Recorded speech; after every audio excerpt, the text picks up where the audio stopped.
Bonjour à tous et bienvenue à notre rencontre du vendredi. Et aujourd'hui, un peu pas comme toujours, on a un sujet d'actualité. Parce que c'est lundi dernier que la navette spatiale Endeavour a été lancée de Cap Canaveral pour la dernière fois pour une mission vers la Station spatiale internationale ISS, avec 6 membres d'équipage. Programmé initialement pour le 29 avril, et c'est comme vous pouvez avoir lu peut-être dans la présentation de la conférence, ce 25e et dernier vol d'Endeavour avait été reporté en raison d'un dysfonctionnement électrique. Le principal objectif de cette mission est la livraison et l'installation sur la station spatiale du détecteur de particules AMS, Alpha Magnetic Spectrometer. Le professeur Maurice Bourquin, qui a participé à ce projet depuis son début, est avec nous aujourd'hui pour nous faire vivre un peu de cette aventure. Maurice Bourquin a commencé ses activités de recherche en physique des particules à l'Université de Genève auprès des accélérateurs du CERN. De 1971, il a poursuivi ses recherches à l'Université de Columbia à New York et au laboratoire Fermilab de Chicago. En 1974, il est revenu à l'Université de Genève, où il a été nommé professeur en 1984. Et il a dirigé l'institution de l'Université de Genève comme recteur de 1999 à 2003. Maurice Bourquin a été membre du conseil de recherche du Fonds national suisse et pendant de nombreuses années, il a participé à la gestion scientifique et stratégique du CERN. En 2001, il a assumé la présidence du conseil du CERN. Clairement, ce n'est pas sa retraite qui va lui faire abandonner la physique. Ainsi, il n'a pas abandonné ses collaborateurs de AMS, du détecteur dont il va nous parler aujourd'hui, et il est très actif dans la coordination des grands projets européens de la physique des astroparticules. C'est un grand honneur de le recevoir aujourd'hui parmi nous. Et merci beaucoup, Maurice, d'avoir accepté notre invitation.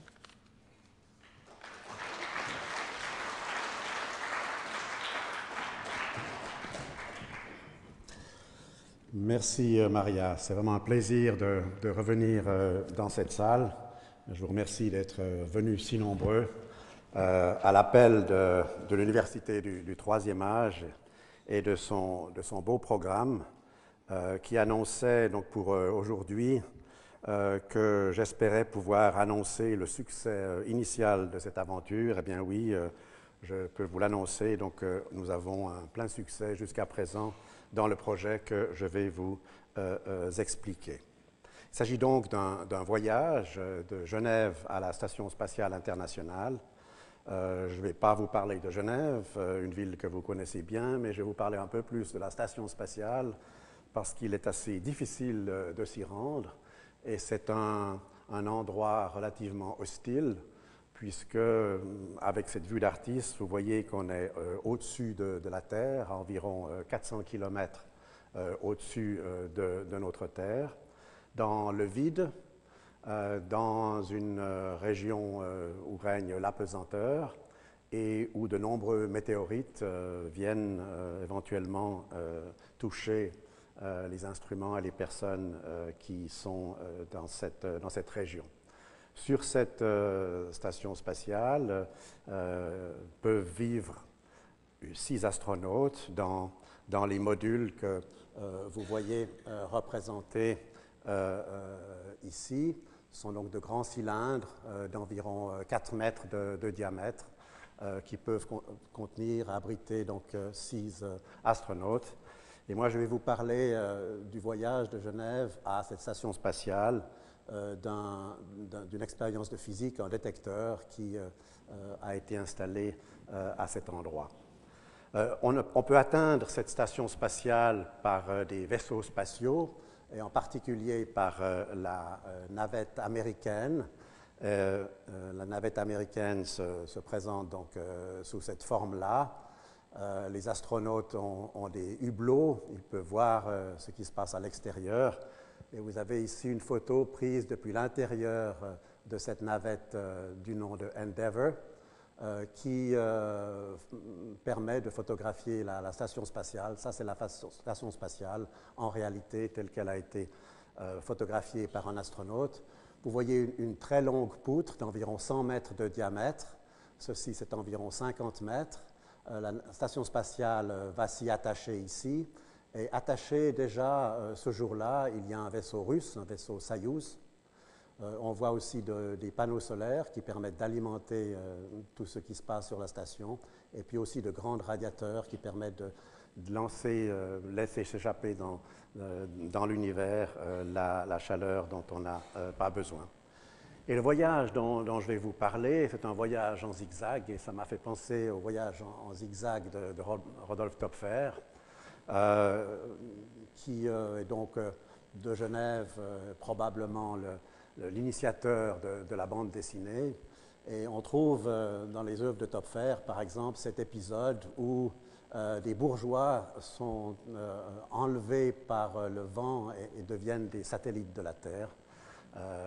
C'est une période, le 19e siècle, où on n'avait évidemment pas encore de satellites, mais où on connaissait de plus en plus de choses sur notre univers, sur la matière. Voilà en résumé de quoi est constituée la matière.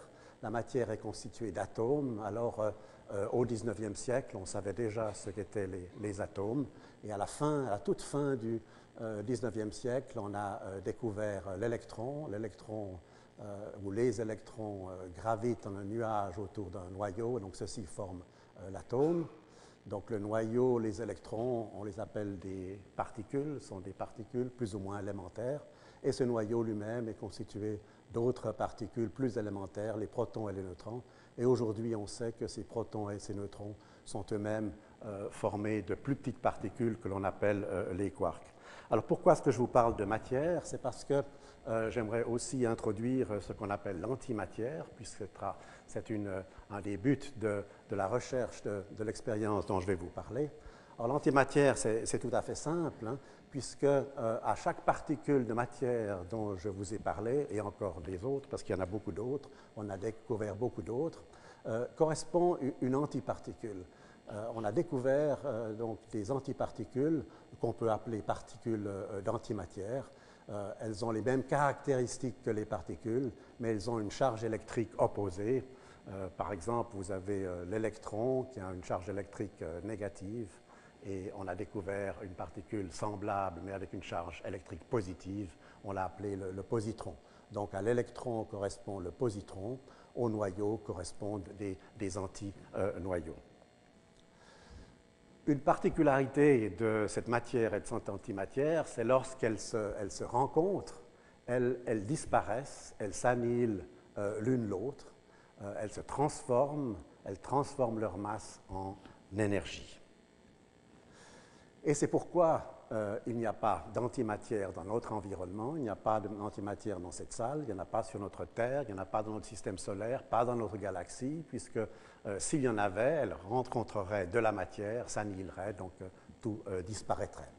Et donc on ne peut pas mettre de l'antimatière en bouteille, malgré ce que certains auteurs de science-fiction ont imaginé. Maintenant, on peut créer de l'antimatière. On peut la créer, et ceci demande d'utiliser beaucoup d'énergie. Voilà, comme par exemple dans cet exemple, où l'énergie est représentée par des particules photons qui arrivent dans un détecteur.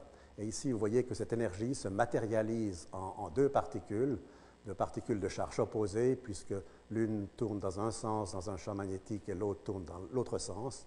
Donc, à partir d'énergie, on a créé une particule et une antiparticule.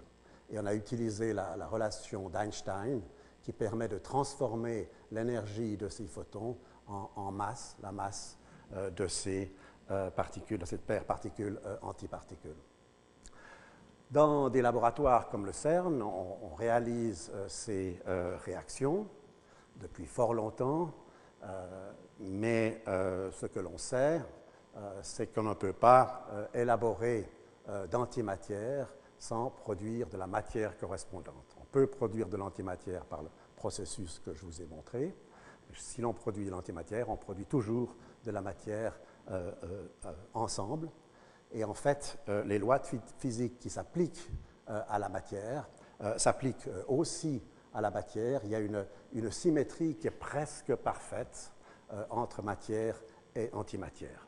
Ainsi donc, si on imagine la création de l'univers par la théorie du Big Bang, qui est bien développée, bien connue et auquel on croit fermement, au début, il y avait de l'énergie, dont on ne sait pas la source, mais il y avait de l'énergie, et cette énergie s'est transformée, grâce à cette équation d'Einstein, en matière et antimatière.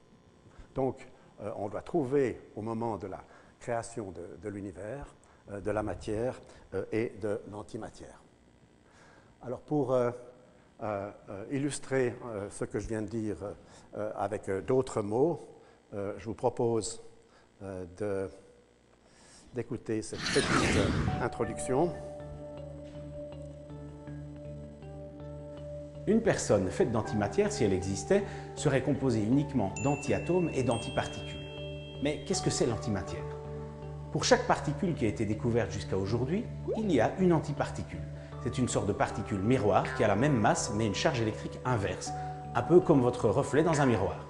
La matière est composée de particules, l'antimatière est composée d'antiparticules. Quand une particule rencontre son antiparticule, elle s'annihile et génère une énergie phénoménale. Ainsi, un gramme de matière qui rencontrerait un gramme d'antimatière générerait plus de 20 000 MWh d'énergie. Je vous déconseille donc de serrer la main d'une personne faite d'antimatière, ça risque de chauffer. Au CERN, on crée de l'antimatière tous les jours, mais rassurez-vous, aucun danger.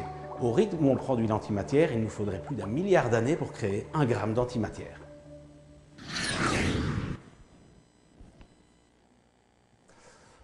Voilà. Donc, je disais que lorsqu'on imagine la création de l'univers, le Big Bang, on peut avoir une image comme celle-ci. Voici, attendez, excusez-moi, voici l'énergie initiale. Et si ceci est l'axe du temps, de cette énergie sont sorties des particules qui ont créé des atomes. Ces atomes ont créé des structures galactiques, etc., pour finalement arriver environ 13 milliards d'années plus tard à la vie que nous connaissons.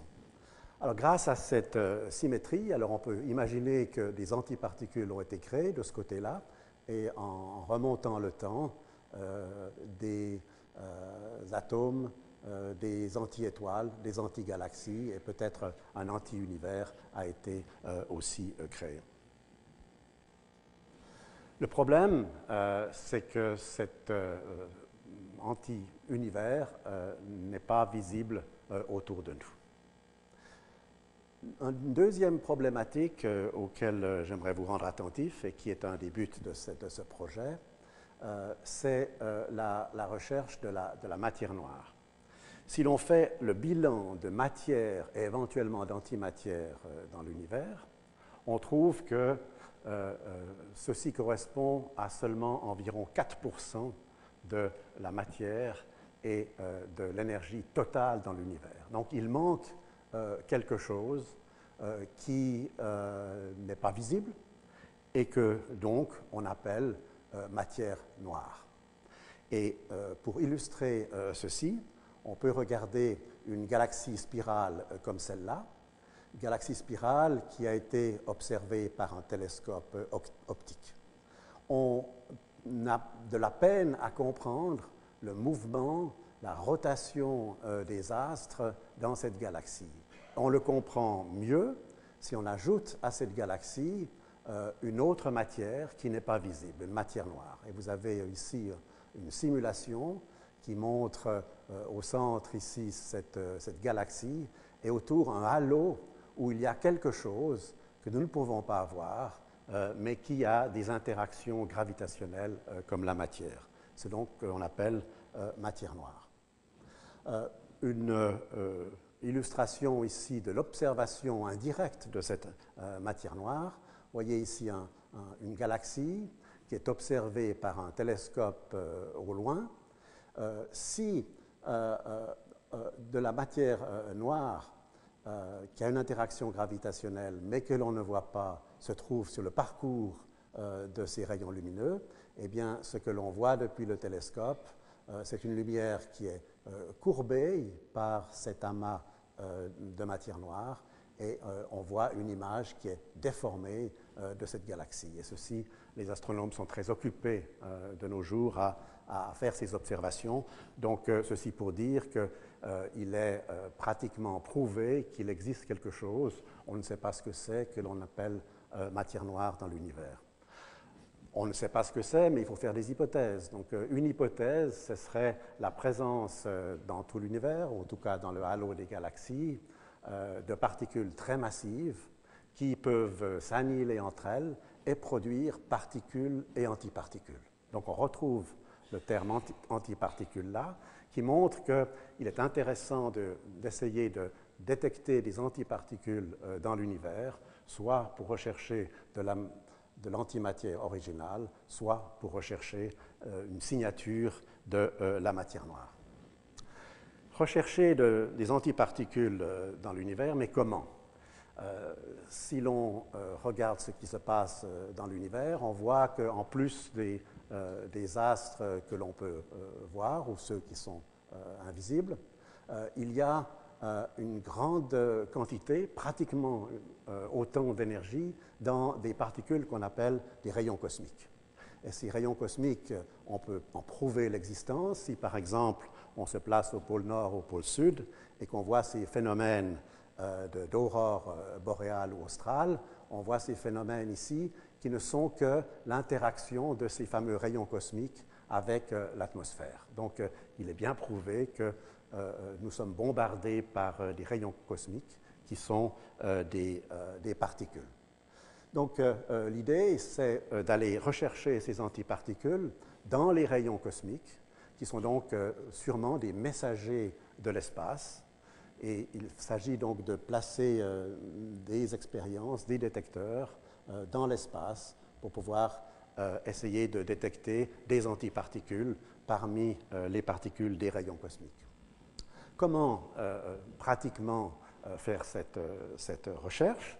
Il s'agit d'aller plus loin que notre atmosphère, il s'agit d'aller au haut de notre atmosphère pour que les particules qui arrivent vers nous, vers nos détecteurs, ne soient pas influencées par cette atmosphère qui, en fait, pour des particules est très épaisse. Ce sont des mètres de béton équivalents pour des particules qui arrivent sur Terre. Alors, ce que nous avons imaginé, c'est d'utiliser la navette spatiale de la NASA. C'est une navette qui démarre comme une fusée, elle part comme une fusée, puis ensuite elle devient satellite pendant un certain temps autour de la Terre, et puis ensuite elle atterrit comme un avion. Donc nous avons créé une collaboration internationale que l'on a appelée AMS, Alpha Magnetic Spectrometer. Alpha parce que le nom de la station spatiale au tout début était la station Alpha, et puis Magnetic Spectrometer, vous allez le voir, c'est parce que l'on a un détecteur sous la forme d'un spectromètre magnétique. Il s'agit donc d'une grande collaboration internationale où, comme vous voyez ici, différents pays ont contribué à construire différentes parties de ce détecteur de rayons cosmiques, surtout en Europe, mais aussi en Chine, à Taïwan, aux États-Unis. Et tout ceci a été rassemblé, intégré en un détecteur ici à Genève, au CERN, pour être ensuite transféré vers la Floride, vers le centre spatial Kennedy, pour être envoyé sur la station spatiale. Au centre de ce détecteur se trouve un aimant dont je vais vous montrer l'utilité tout à l'heure. Du côté de la NASA, on était un peu surpris, disons, qu'un groupe étranger à la NASA, sans contribution de grandes entreprises spatiales, pouvait construire un tel appareillage très, très sophistiqué. Donc, ils nous ont demandé qu'après quelques années, donc de 94 à 98, on construise un prototype de ce détecteur qui puisse être intégré dans le départ d'une navette. Ici, vous voyez le départ de navette Discovery en 1998 comme un test du projet. Et vous voyez ici le détecteur prototype AMS-1 à bord de cette navette Discovery en 1998, alors que les portes de la navette, de la soute de la navette sont ouvertes. Ceci, c'est une photo qui a été prise par un astronaute qui se trouvait sur la station spatiale ancienne, la station spatiale russe Mir. Alors, ce prototype a eu un succès, donc il a réatterri avec la navette spatiale quelques 10 jours après, et nous sommes mis à construire alors AMS-2, qui est donc un spectromètre magnétique. Alors, un spectromètre magnétique, alors c'est un aimant, vous voyez ici en coupe un aimant qui est un aimant en forme de toroïde, cylindre, qui produit un champ magnétique ici à l'intérieur, telle sorte que lorsqu'une particule entre ici et traverse tout ce détecteur, elle est défléchie par ce champ magnétique. On peut mesurer sa position par ces 8 ensembles de capteurs, ces plans ici, numérotés 1 à 8. On peut mesurer sa trajectoire et ainsi déterminer son énergie. Et les autres détecteurs qui sont en aval ou en amont ici permettent d'identifier la particule pour savoir s'il s'agit d'un électron, d'un proton, d'un antiproton, d'un noyau, éventuellement d'un antinoyau. Et la différence entre une particule et une antiparticule, c'est qu'une particule tourne dans un sens dans le champ magnétique, une antiparticule tournerait dans l'autre sens puisqu'elle a une charge électrique opposée. Ceci ressemble vraiment à une expérience de physique des particules telle qu'on peut l'avoir au CERN. C'est les mêmes techniques, mais il y a une différence fondamentale, c'est qu'elle doit décoller avec la navette spatiale, avec des vibrations et une accélération énorme, et puis elle doit survivre en gardant sa précision dans l'espace, dans cet environnement hostile, le vide, des variations de température extrêmement importantes lorsque la station spatiale se trouve du côté du Soleil ou bien à l'ombre du Soleil, à l'ombre de la Terre. Donc il s'agit de qualifier spatialement toutes ces parties du détecteur, et ça a demandé beaucoup de travail. Et en plus, il faut que tout ceci soit redondant parce qu'un élément pourrait tomber en panne, un élément pourrait recevoir un noyau du rayonnement cosmique et un circuit électronique pourrait tomber en panne. Ceci est assez spécifique. Et en plus, il n'y a aucun accès. Dans un accélérateur, on peut arrêter l'accélérateur, aller réparer, changer une partie. Ici, donc, nous sommes partis du principe que les astronautes n'avaient pas à intervenir, ne pourraient pas intervenir s'il y avait une panne. Et ce détecteur doit fonctionner pendant un certain nombre d'années. Du côté de l'Université de Genève, nous sommes attelés à la construction de la partie centrale. Je vous parlais de plans qui permettent de détecter des particules. Vous voyez la construction de ces plans dans une structure en fibre de carbone qui a été fabriquée par l'industrie suisse. Des plaquettes de silicium fabriquées aussi par l'industrie suisse qu'il a fallu intégrer, souder, etc. Donc voilà le travail qui s'est fait ici à l'Université de Genève. Voici l'équipe qui a terminé la construction de cette partie du détecteur, qui ensuite a été transportée au CERN, puisque tous les éléments qui ont été fabriqués, soit à Genève, soit ailleurs dans le monde, ont été rassemblés au CERN dans une salle propre. Et vous voyez l'installation de la partie centrale avec nos ingénieurs, techniciens et étudiants. Et finalement, le détecteur a été terminé. Vous le voyez ici lorsqu'il a été construit finalement au CERN, avec intégré dans une structure ici en aluminium, fabriquée par la NASA, qui est la structure qui peut porter cet ensemble soit dans la soute de la navette pour le transfert sur la station spatiale, soit pour l'arrimage sur la station spatiale. Et l'ensemble ici, vous voyez un peu les dimensions, 3 mètres par 3 mètres par 4 mètres, et un poids de 7 tonnes, ce qui explique aussi pourquoi uniquement la navette américaine peut transporter un poids aussi important sur la station spatiale. Donc voilà où nous en étions il y a 2 ans environ, quand eh bien là, il y a tout d'un coup un changement de cap.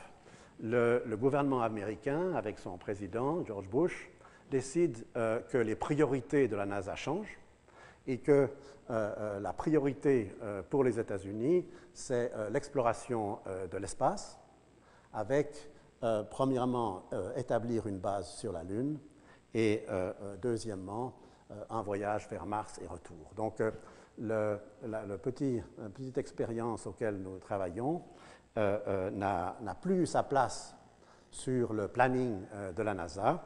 Et si on regarde ce planning justement tel qu'il était, on voit les années et on voit qu'à partir de 2010, eh bien, on ne prévoit plus de lancement de navettes, ce qui ne permet pas d'envoyer l'expérience qui était terminée vers la station spatiale. C'est à ce moment-là que nous avons conçu un programme de lobbying, en fait, de pouvoir expliquer l'intérêt de cette expérience pour la science, l'intérêt pour la station spatiale, qui, à notre sens, avait besoin de grandes expériences scientifiques. Et nous avons rencontré de l'écho d'un certain nombre de membres du Congrès des États-Unis. Voilà par exemple le sénateur Bill Nelson de Floride, qui est venu ici nous rendre visite et se rendre compte directement de la situation. Voici la visite d'un autre sénateur ici. Vous voyez qu'on lui montre le détecteur là, que nous avons assemblé à l'Université de Genève. Le sénateur Ted Stevens était le président du Sénat des États-Unis. Nous sommes allés rencontrer aussi certaines personnes aux États-Unis, et une personne influente encore dans le domaine spatial, c'est l'ancien sénateur John Glenn, lui-même ancien astronaute. Et finalement, ces sénateurs et membres de la Chambre des représentants ont proposé un projet de loi qui a été approuvé par la Chambre des représentants et le Sénat, qui obligeait la NASA à ajouter un vol à leur liste pour transporter le spectromètre AMS et d'autres charges utiles vers la station spatiale. Et puisque ceci avait été approuvé en fait pratiquement à l'unanimité, eh bien le président Bush a signé cette loi. Et comme on le voit ici dans ce nouveau planning, un vol a été rajouté, le numéro 134, avec comme payload AMS. Un équipage a été formé quelques années, donc une année et demie avant le vol. Voilà les membres de cet équipage qui ont été choisis pour ce vol 134. Et il fallait un équipage qui soit suffisamment compétent pour pouvoir transférer AMS de la soute de la navette vers la station spatiale. Alors on va voir ceci un peu plus en détail. Donc voici l'équipe de ces astronautes avec les 3 directeurs de vol qui les accompagnent. Ils sont donc arrivés un matin à Genève avec le vol Continental, que peut-être certains d'entre vous connaissent, qui arrive vers 7h30 du matin de Newark. Et puis, je les ai rencontrés là et ils devaient donc apprendre à connaître l'expérience, mais ils m'ont dit la première chose qu'on veut faire, c'est voir les montagnes. Alors vous voyez qu'on les a équipés de crampons, d'anoraks, de chaussures, et puis on les a emmenés à l'Aiguille du Midi.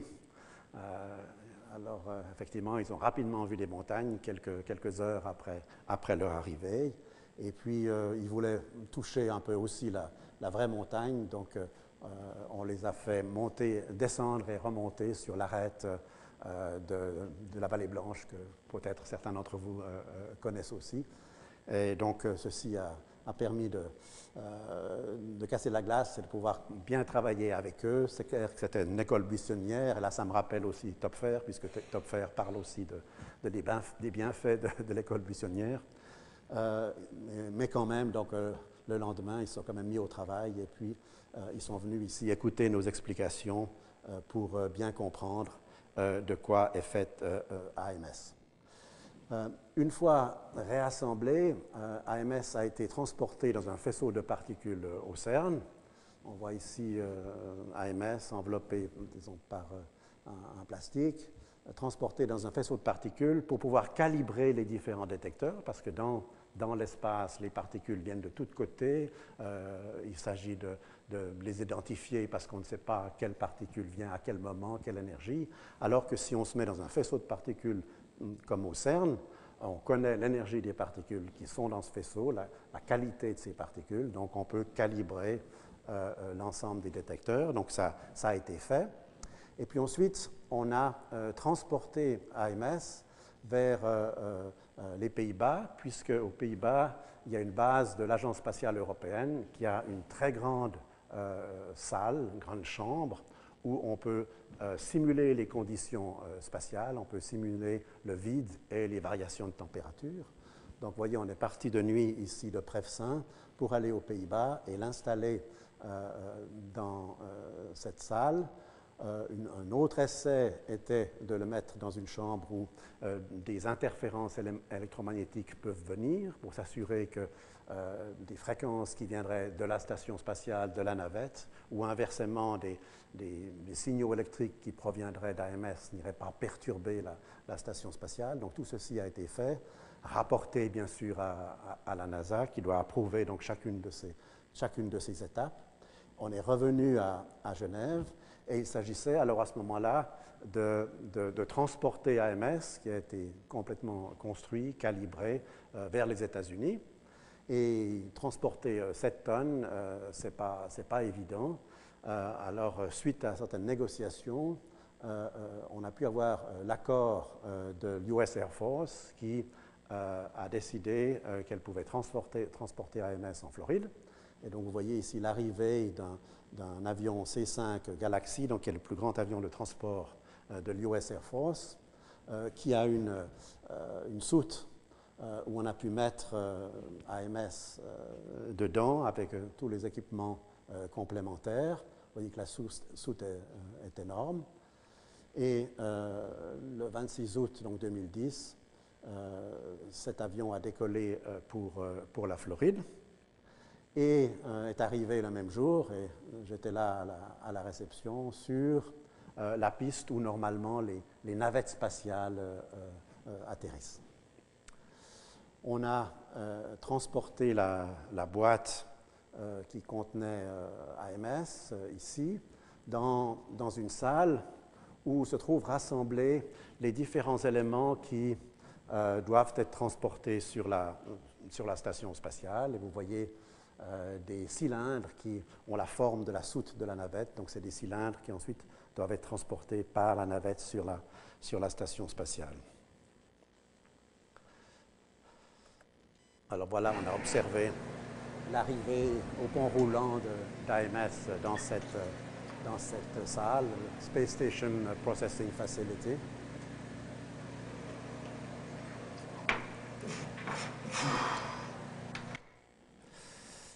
Ce qui a été donc, AMS a été installé dans cette salle, et puis là, les gens de la NASA ont travaillé pour la rendre propre à ce qu'elle devait faire. En particulier, il faut mettre des poignées pour que les astronautes puissent s'accrocher à cette structure si nécessaire. Bon, j'ai un petit problème avec mon laser ici, mais si vous suivez les lignes Handrail for Astronauts, il s'agit de ça.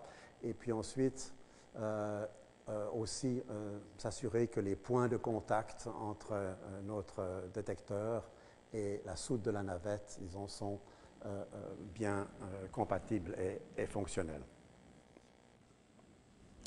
Et alors un jour est arrivé où AMS a pu être inséré dans cette structure qui est une grande boîte qui peut transporter du laboratoire qu'on a vu tout à l'heure vers l'aire de lancement. Donc ce que l'on fait, on monte cette grande boîte sur cette grande tour, on arrive ici Et puis, on peut fermer des portes de telle manière que AMS n'est pas dans l'air, mais reste dans une salle propre. Et puis ensuite, cette structure peut tourner et venir se mettre contre la soute de la navette qui attend ici. On peut ouvrir les portes de la navette et on peut insérer AMS qui est ici à l'intérieur de la soute de la navette. Et alors, ce que l'on regarde ici maintenant depuis le bas vers le haut, on voit AMS qui est en bas ici, qui est au fond de la soute de la navette. Et puis ensuite, alors, on attend le décollage avec un peu d'anxiété parce que c'est la dernière fois qu'on a vu notre projet, on ne le verra plus jamais. On le connaît bien, on connaît toutes ses qualités, on connaît peut-être aussi tous ses défauts. Et alors, comment va-t-il résister à ce décollage qui est quand même très, très, très brutal pour les équipements et pour les astronautes aussi d'ailleurs. Alors, comme Mme Kinsley l'a dit tout à l'heure, le décollage a été retardé pour différentes raisons. Puis finalement, les astronautes ont pu venir. Les astronautes sont donc les mêmes que vous avez vus tout à l'heure. Ce que j'aimerais juste indiquer en passant ici, c'est que le commandant de ces astronautes est le commandant Mark Kelly, qui est en fait l'époux de la dame de la Chambre des représentants des États-Unis qui a été blessée dans un attentat. Donc il y avait un peu de suspense, d'attente pour savoir si lui, il aurait pu garder ce commandement, mais il l'a fait effectivement. Et puis est arrivé le jour du lancement. Seconds and the handoff has occurred. 25. 20. Firing chain is armed. House suppression water system is armed. Go remaining to start. 8, 7, 6, 4,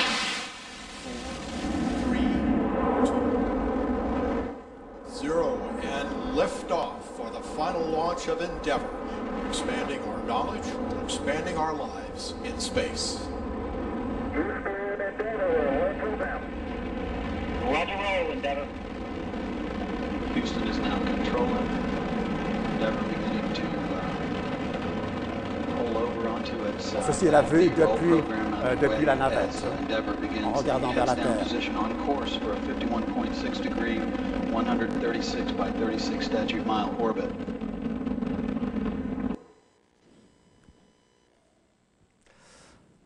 Alors la navette est finalement arrivée en orbite et 2 jours après, elle pouvait s'attacher à la station spatiale et 4 jours après, le transfert pouvait avoir lieu. Donc les astronautes ont soulevé la AMS avec le bras robotique de la navette.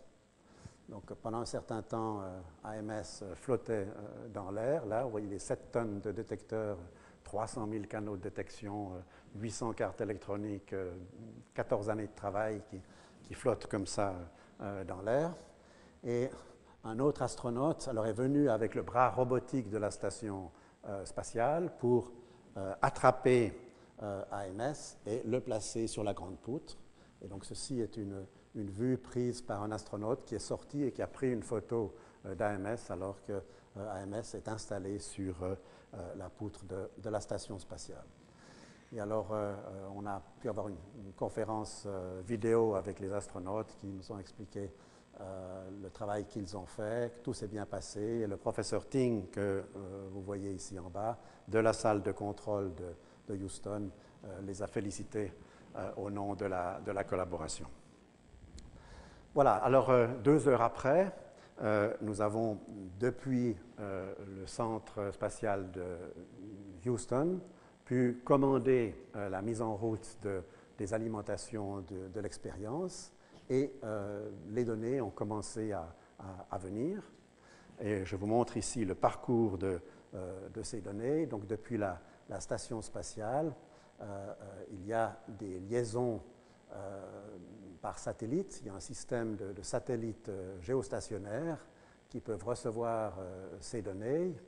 Pas tout le temps, parce que des fois, ces satellites sont utilisés pour des retransmissions télévision, par exemple. Donc, à ce moment-là, il faut garder les données en réserve sur l'expérience et puis ensuite les transférer. Ou bien alors, pendant un court instant, la navette, ou la station spatiale plutôt, se trouve derrière la Terre par rapport à nous, et à ce moment-là, les données ne sont pas disponibles immédiatement. Lorsque les données sont disponibles, elles sont transmises sur Terre, aux États-Unis, et en particulier en Alabama, au Marshall Space Center, et ensuite, pour le moment, encore au Centre spatial de Houston. Mais notre but, c'est de faire revenir ces données ici à Genève, au CERN. Je vais vous montrer ce que nous sommes en train de faire au CERN. Un autre petit problème qu'on a rencontré, voyez, tout d'un coup, un message est arrivé, l'AMS fonctionne bien, mais les données devaient être gardées encore sur la station spatiale parce qu'il y avait une annonce de tornade dans la région de l'Alabama. Donc il y a aussi toutes sortes de problèmes qui peuvent surgir auxquels il faut réagir. Donc c'est pour ça qu'il y a toujours une équipe importante qui est dans une salle de contrôle et puis qui peuvent réagir à toutes sortes de problèmes. Je vous montre aussi l'image reconstituée par ordinateur de l'arrivée d'un rayon cosmique. Ce rayon cosmique est intéressant parce que c'est déjà un noyau, c'est un noyau d'hélium, donc qui est arrivé depuis en haut ici, puis qui a traversé toute l'expérience, et une vue comme ceci, et puis la deuxième vue, elle est orthogonale, et on voit que tous les signaux sont très bien alignés dans le détecteur qui mesure la courbure, et puis dans les autres détecteurs qui identifient les particules. C'est vrai que cette courbure, elle est extrêmement faible. La précision de ces détecteurs, ici dans l'espace, est d'environ 4 micromètres, donc c'est bien inférieur au diamètre d'un cheveu humain. Donc, et cette précision-là, il a fallu la maintenir donc, dans les conditions de l'espace, bien sûr, mais vous voyez que là, les choses fonctionnent bien. Nous recevons actuellement environ 10 000 événements comme celui-ci par minute. Donc, il y a un flux de données qui est très important, comme on s'y attendait. Et donc, ce que je disais, c'est que nous avons l'intention, et ceci est prêt d'être réalisé, de construire au CERN un centre de contrôle pour AMS, non seulement un centre de contrôle, mais ce sera aussi un centre qui peut être visité, donc le CERN l'utilisera comme un lieu où les visites publiques peuvent avoir lieu, donc on pourra venir voir comment fonctionne AMS au CERN. Voilà, j'arrive à quelques conclusions. En ce qui concerne la science, tout d'abord, alors donc nous allons rechercher parmi cet ensemble de particules qui traversent le détecteur s'il y a des traces d'antimatière. Et ce que nous estimons, c'est que si en 3 ans, nous ne détectons pas d'antimatière, d'antiparticules qui est d'origine cosmologique, origine du Big Bang, pas produire, disons, par des interactions bien connues, alors on pourrait dire qu'il n'y a plus d'antimatière dans l'univers. Jusqu'au bord de l'univers, l'antimatière a disparu. L'antimatière qu'on suppose donc avoir été créée au moment du Big Bang a disparu. Alors, ceci n'est pas explicable de nos jours. Il faut modifier des lois de la physique pour pouvoir tenter d'expliquer pourquoi cette antimatière aurait disparu. Et puis deuxièmement, la question de la matière noire. Alors, ce qui est intéressant aussi, et je trouve absolument passionnant actuellement, c'est que le LHC, le collisionneur de protons du CERN, commence à fonctionner, et que l'un de ses buts, c'est aussi de rechercher des particules qui pourraient être les particules de matière noire dans le halo de la galaxie ou des galaxies. Et si on peut rêver, si on avait une découverte dans AMS et au CERN sur ce sujet, on pourrait ainsi définitivement dire que la matière noire est faite avec les particules qu'on observerait indirectement dans AMS et directement au CERN. Donc l'aventure scientifique qui a commencé, disons, pour nous, un certain temps en continu. Et ce que j'aimerais aussi dire, c'est que la collaboration internationale est vraiment nécessaire dans ces projets. Aucun pays ne peut à lui-même développer ces projets et ces technologies tout seul. Je vous remercie.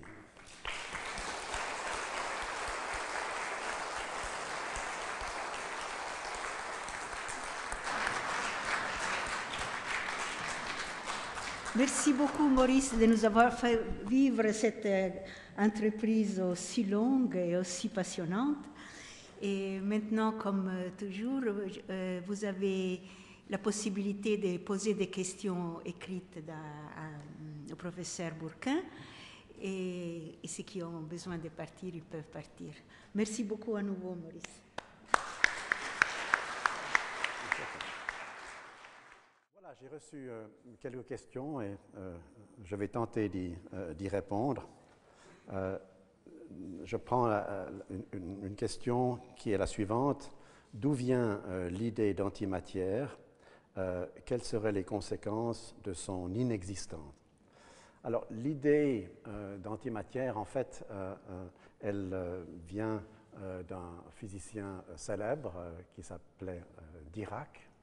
Et Dirac, dans son travail théorique, discutait les interactions des électrons avec le champ électromagnétique. Comment est-ce que les électrons interagissent avec le champ magnétique?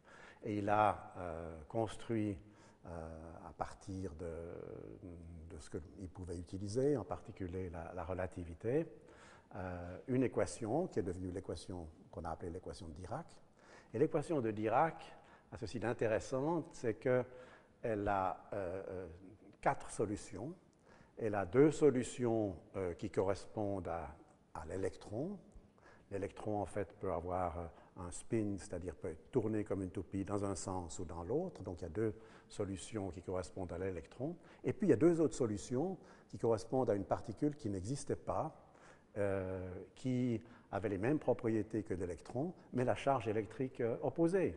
Donc, d'où l'idée de se dire, eh bien, en plus de l'électron, il existe une particule qu'on n'a pas observée, qu'on va appeler le positron, qui est donc la particule, c'est l'antiparticule de l'électron. Voilà, théoriquement, la question était posée, et les expérimentateurs, ensuite, ont pu observer ce positron dans les rayons cosmiques, justement.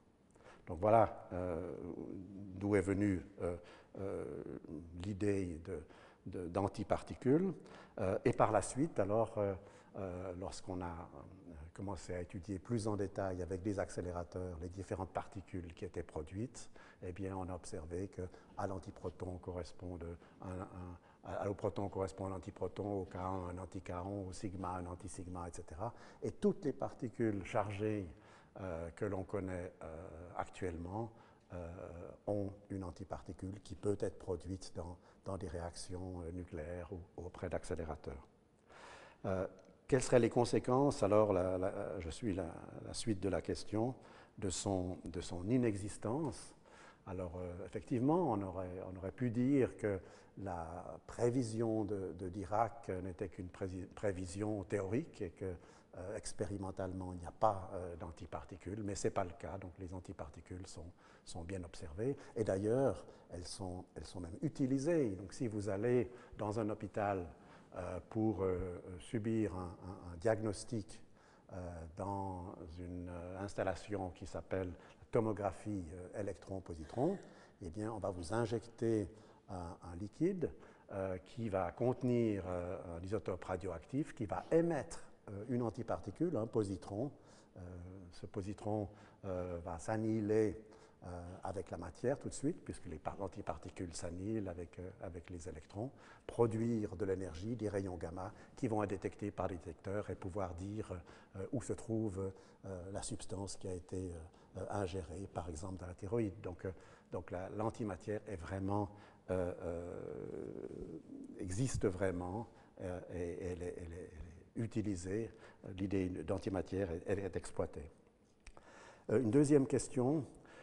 Que peut-on dire de la matière noire par rapport à celle constituant les trous noirs? Donc la question, c'est quelle est la différence entre matière noire et trou noir. Et effectivement, je n'ai pas du tout parlé de trou noir, c'est effectivement quelque chose d'autre.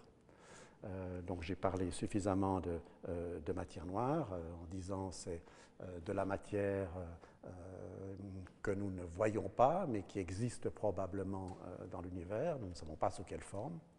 Quant au trou noir, alors c'est quelque chose d'autre, c'est la constatation que de la matière, ou peut-être de l'antimatière, que de la matière s'attire par interaction gravitationnelle et se concentre dans certaines régions de l'univers. Il semble qu'au centre de notre galaxie, il y ait une concentration de matière, concentration telle qu'elle devient pratiquement invisible et attire la matière autour d'elle.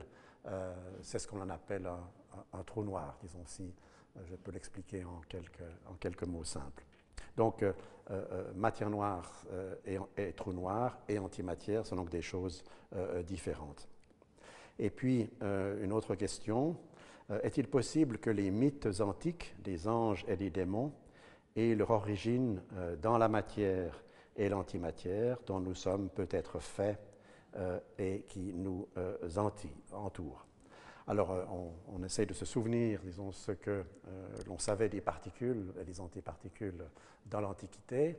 C'est vrai que dans l'Antiquité, on a imaginé que la matière, certains philosophes ont imaginé que la matière était faite de corps, de particules insécables, donc qui étaient des choses tout à fait élémentaires.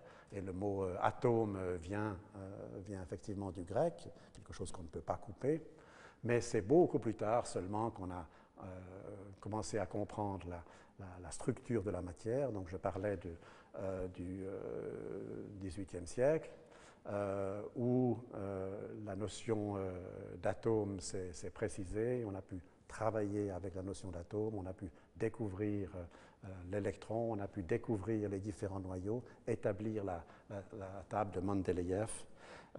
Alors maintenant, est-ce que certains antiques avaient une connaissance ou une imagination qui aurait pu correspondre à l'antimatière? Alors ça, je ne sais pas, mais de toute façon, c'était loin, disons, de la réalité scientifique d'aujourd'hui.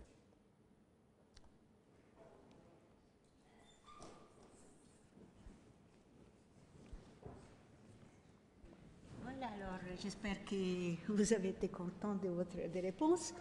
Et merci beaucoup d'être venu. Merci beaucoup à Maurice de nous avoir entretenus aussi bien ce soir. Merci.